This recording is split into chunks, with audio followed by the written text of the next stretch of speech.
現在 AI 圈這個要發佈會必須通過泄密啦嘛。今天上午 OpenAI 發 5.5， 然後泄露了它背後的 5.6、15.7， 各種各樣的模型，包括海森堡都出來了，包括程序員的搞笑的都搞出來了。我覺得這可能是 OpenAI 想去在自己資本市場上定價。昨天我們又傳出梁文松的 DeepSeek 又開始做了一輪200億美金的估值，騰訊、阿里又進去，隔天以翻倍的價格，前天還是100億美金，今天就有200億美金的估值，把它給定位收過來。其實我知道這種門風格很苦，第一個為了適配國產大模型，花了很大精力，中間有幾個核心的算法和工程師，做 DeepSeek 走了3個厲害的人。如果沒有一個資本市場對 DeepGenic 的定價，他估計也會越來越難受，所以他必須去，為了不缺錢，他也要去融點資，要找到一個市場，資本市場對他的一個品牌的定位來做這個事。那 DeepSeek 可是這樣 ，OpenAI 是這樣。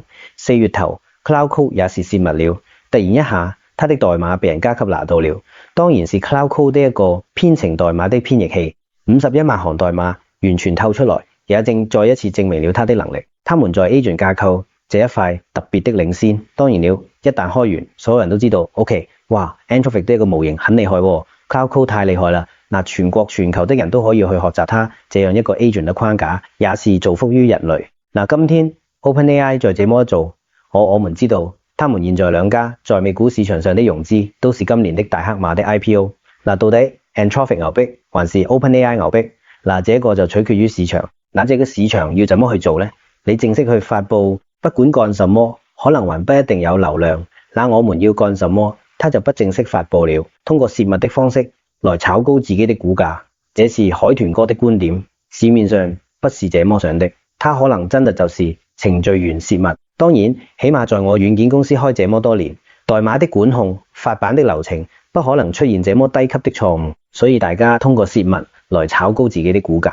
這種行為可以看到美國那邊的 AI 模型的競爭也已經到了白熱化的階段，他們不在市場上有定位，他們就無法走到更遠，因為畢竟現在 AI 還非常的燒錢。